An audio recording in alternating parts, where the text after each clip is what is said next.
Hello everyone, welcome back to my channel. কেমন আছো তোমরা সবাই? আশা করছি সবাই খুব ভালো আছো, আমরাও ভালো আছি। আজ হলো শুক্রবার আর এখন ঘড়ির কাঁটার সময় হলো সকাল 8টা। তবে চলো আজকের ব্লগটা এখান থেকেই শুরু করা যাক। আশা করছি আজকের ব্লগটা দেখতে তোমাদের ভীষণ ভালো লাগবে।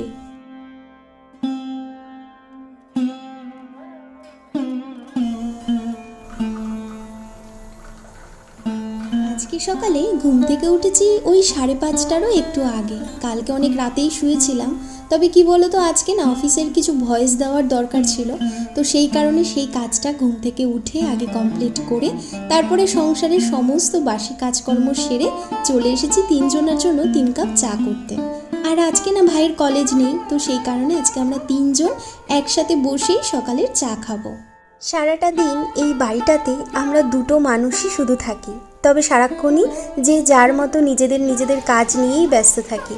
দিনের মধ্যে ওই কিছুটা সময় শুধু দুজন একসাথে থাকি, ওই যেমন ধরো দুপুরবেলা খাওয়ার সময়, রাতে খাওয়ার সময়, আর সকাল বিকেল চা খাওয়ার সময়। তাছাড়া সব সময়ই নিজেরা নিজেদের কাজ নিয়ে ভীষণ ব্যস্ত থাকি। কিন্তু আবার যখন কেউ বাড়িতে বেড়াতে আসে তখন না ভীষণ ভালো লাগে, কথা বলার যেন কোনো একটা সঙ্গী পাই। আর আমার ভাই তো এমন একটা মানুষ, সারাক্ষণ আমায় হাসাতে থাকে জানো। ওর সাথে যদি কেউ একটু গল্প করে না, মানে সে একদম মন খুলে হাসতে পারবে, এরকম একজন ও মানুষ। এই যেমন ধরো এতক্ষণ আমরা 3জন একসাথে বসে সকালবেলা চা খাচ্ছিলাম, এই সময় ওর সেই ছোটোবেলার পুরনো হাসির ঘটনাগুলো পরপর ওর মনে পড়ে যাচ্ছে। আর ও এক একটা বলছে, আমিও হেসে মানে কুটিবাটি খাচ্ছি, আর তার সাথে ওর দাদাও হাসছে। ও কিন্তু কিছুই জানে না, আগে কখনো শোনেও নি, কিন্তু এখন যখন শুনছে ওরও নাকি ভীষণ হাসি পাচ্ছে। সকালটা যখন এরকম হাসি খুশির মধ্যে শুরু হয় তখন কিন্তু দিনটা এমনিই খুব ভালো কাটবে মনে হয়, তাই না বলো?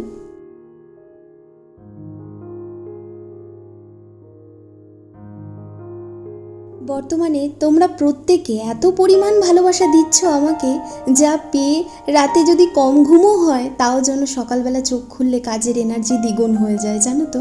তাই ব্লগের শুরুতেই আজকে তোমাদের প্রত্যেককে জানাই অসংখ্য ধন্যবাদ আমাকে এত তাড়াতাড়ি এতটা ভালোবাসা দেওয়ার জন্য। তোমরা প্রত্যেকেই খুব খুব ভালো থেকো, সুস্থ থেকো, সর্বদা ঈশ্বরের কাছে এই প্রার্থনাই করি।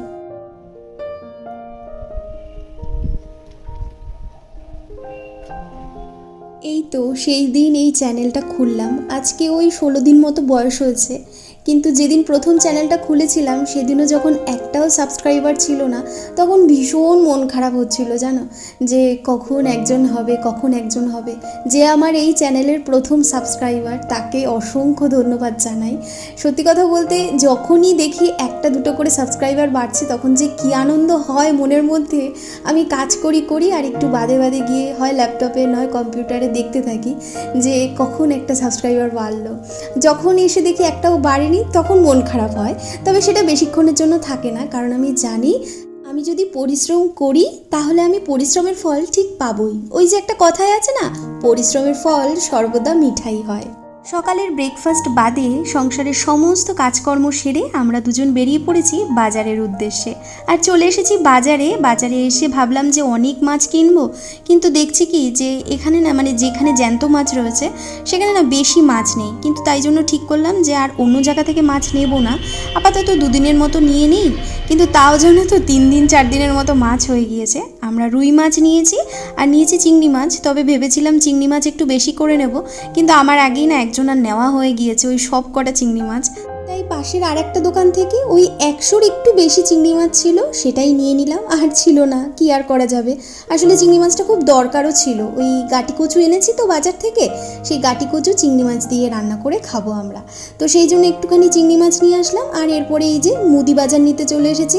মুদি দোকান থেকে যা যা জিনিসপত্র নেওয়ার ছিল সেগুলো আমাদের নেওয়া হয়ে গিয়েছে। এরপরে বাড়ি গিয়ে ব্রেকফাস্টটা আগে সারবো। চলো তাহলে এবার বাড়ির দিকে যাওয়া যাক। আমি যখনই এই রাস্তাটা থেকে যাই তখনই না কেমন যেন মনটা খুব ভালো হয়ে যায়।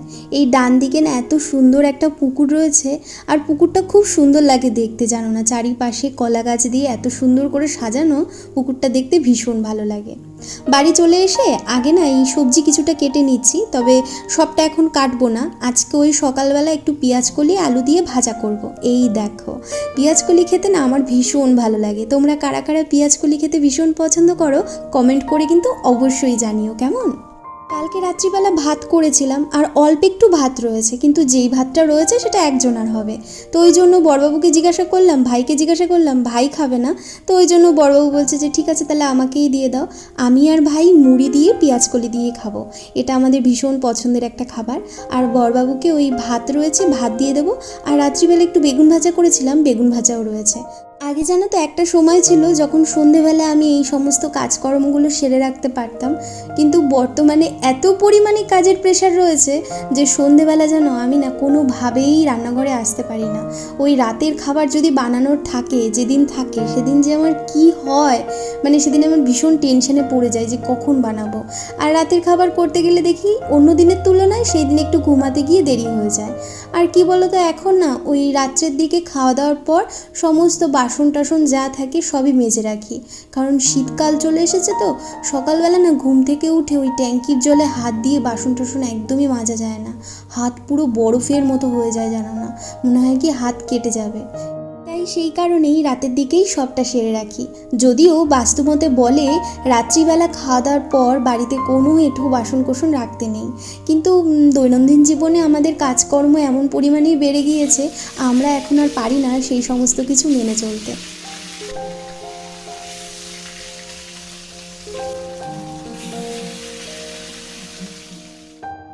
আজকে রান্না করছি রুই মাছ পেঁয়াজকলি দিয়ে। পেঁয়াজকলি রুই মাছ খেতে কিন্তু ভীষণ ভালো লাগে। শীতকালের সবজি মানেই মাছ দিয়ে খেতে অপূর্ব লাগে। যদি মাছ নাও হয় একটু ধনেপাতা ছিটিয়ে দিলেও অপূর্ব লাগে খেতে, কোনো মশলা লাগে না, তাই না বলো? আমার তো শীতকালের সবজি ভীষণ পছন্দের, মানে শীতকালের সব সবজি ভাল লাগে শুধু মূলোটা বাদ দিয়ে। তবে হ্যাঁ, মূলো শাকটা খেতে আমরা দুজনই ভীষণ পছন্দ করি। সকালের দিকে বাজারে গেলে না কেমন জানি বাড়ি এসে কাজকর্ম করতে বেশি কষ্ট হয়ে যায়।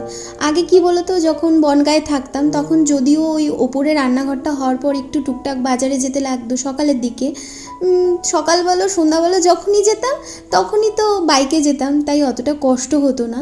কিন্তু এখন যেহেতু অনেকটা পথ হেঁটে তারপরে ধরো টোটোয় যেতে হয়, তাই জন্য ভারী কষ্ট হয়ে যায়। তো কি আর করার, যতদিন পর্যন্ত এই গাড়ির কাগজপত্র ঠিকঠাক না হচ্ছে ততদিন এই কষ্টটুকু মুখ বুজে সহ্য করে নিতে হবে, কারণ সব সময় তো মানুষ যা চায় তা তো আর অ্যাকুরেট সব পায় না, না। আর আমার বড়বাবু আমাকে সবসময়ই একটা কথা বলে, স্বচ্ছন্দে থাকার জন্য জীবনে বেশি চাওয়া পাওয়া রাখতে নেই।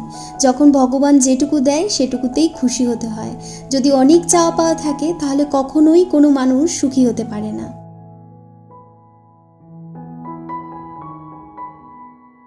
এদিকে মশলাটা ভালো করে কষিয়ে তারপরে এই যে জল দিয়ে দিয়েছি, এবার কিছুটা ফুটে উঠবে ভাব ঝোলটা, সেই সময় এই যে পেঁয়াজকলিটা দিয়ে দিচ্ছি।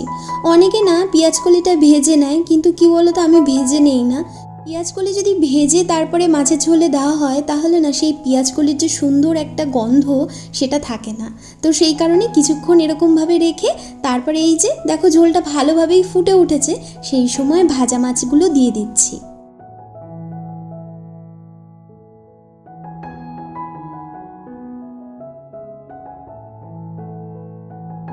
আজকে যে রুই মাছটা এনেছি বাজার থেকে, মাছটা না ভীষণ বড় ছিল।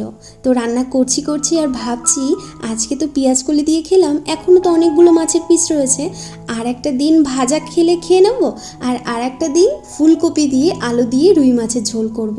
ফুলকপি আলু দিয়ে না এই রুই মাছের ঝোল খেতে যে কী ভালো লাগে, পেঁয়াজকলি আলু দিয়েও যেমন ভালো লাগে ফুলকপি আলু দিয়েও তেমনি টেস্ট হয়। আর এখন সব শেষে এই যে কাঁচকলার খোসা বাটা করছি। কাঁচকলার খোসাটাকে একটু প্রেশার কুকারে না সকালবেলা ওই সিদ্ধ করে নিয়েছিলাম। সকালবেলা ঘুম থেকে উঠে যেদিন এই ঝামেলা রান্নাবান্না থাকে কিছু, সেদিন করি কি টুকটুক করে কিছুটা করে না আমি এগিয়ে রাখি। কারণ এই যেমন ধরো আজকে হট করেই ঠিক হয়েছে যে একটু বাজারে যাব, আগে থেকে না ঠিক ছিল না, হট করেই বড়বাবু বলছে যে, আমি বলছিলাম আমার না ওই একটু রুই মাছ খেতে ইচ্ছে করছে, বলছে চলো তাহলে যাই। আনছি, তুমি বললে আজকে তোমার মিটিং রয়েছে, বলছে ঠিক আছে, মিটিং রয়েছে, মিটিং তো এখনও দেরি আছে, অনেকটা টাইম রয়েছে, এর মধ্যে আমি গিয়ে আবার ফিরেও আসবো। তাই বলছি সকালের আবার ব্রেকফাস্ট যেটা রয়েছে সেটা করতে পারবে তো? বলছে যে যদি না করতে পারি পরে করবো। আমি বলছি না, তাহলে যাবো না। বলছে ঠিক আছে, তাহলে আমি যে টাইমের মধ্যে বলবো সেই টাইমের মধ্যেই চলো, কোনো সাজুগুজু করা যাবে না, তাহলে এসে আমি আবার ব্রেকফাস্ট করতে পারবো। আমি বলছি ঠিক আছে, সাজুগুজু আমি করবো না, কিন্তু তুমি এসে ব্রেকফাস্ট করে তবেই মিটিংয়ে বসো। কারণ ওর না আজকে পর পর 2টো মিটিং রয়েছে, তো সকালের ব্রেকফাস্ট যদি না করে তাহলে ওর তো অনেকটা দেরি হয়ে যাবে খেতে, আর তাহলে কখন খাবে বলো? শরীরের জন্য তো একদমই ভালো না, আর তারপর আমরাও এদিকে খেতে পারবো না, কেমন লাগবে না? ওই জন্য আমি একটু আজকে সকালবেলা রেডিই হইনি, মানে শুধু জাস্ট কুর্তিটা পরেছি, মাথাটা আঁচড়ে একটু বেবিলিপ দিয়েই চলে গেছি।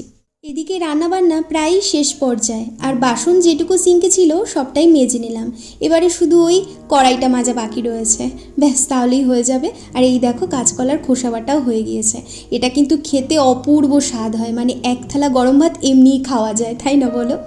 আমি এখন স্নানে যাব, তো তার আগে ভাবলাম যে তোমাদেরকে একটু দেখিয়ে দিই কী কী আজকে মেনুতে রয়েছে আমাদের বাড়িতে। এই দেখো, পেঁয়াজ কলি আলু দিয়ে রুই মাছের ঝোল, কি দারুণ লাগছে না দেখতে? আমার ভাই কতবার এসে দেখেছে আর বারবার করে বলছে দি ভাই তাড়াতাড়ি আমাকে ভাত খেতে দে, আজকে কিন্তু আমার স্নানও হয়ে গিয়েছে অনেক আগে। তো যাই হোক, স্নান সেরে তারপরে আমরা খেতে বসবো। ওকে বলছে আগে খেয়ে নিতে, তাও খাবে না, খালি তাড়া দিয়ে যাচ্ছে জানো। আর এই যে কাঁচকলার খোসা বাটা, এটা আবার আমার ভাই ভীষণ পছন্দ করে, বুঝলে। আর এইটা হচ্ছে ওই মাছের একটু তেল ছিল, ওইটা কাঁচা লঙ্কা দিয়ে ভেজে নিয়েছি। তবে চলো, আজকের মতো তোমাদেরকে এখানেই বিদায় জানাচ্ছি। তোমরা সবাই খুব খুব ভালো থেকো, সুস্থ থেকো। তোমাদের সকলের সাথে দেখা হচ্ছে পরবর্তী ভিডিওয়ে। ততক্ষণের জন্য তোমাদের সবাইকে টাটা।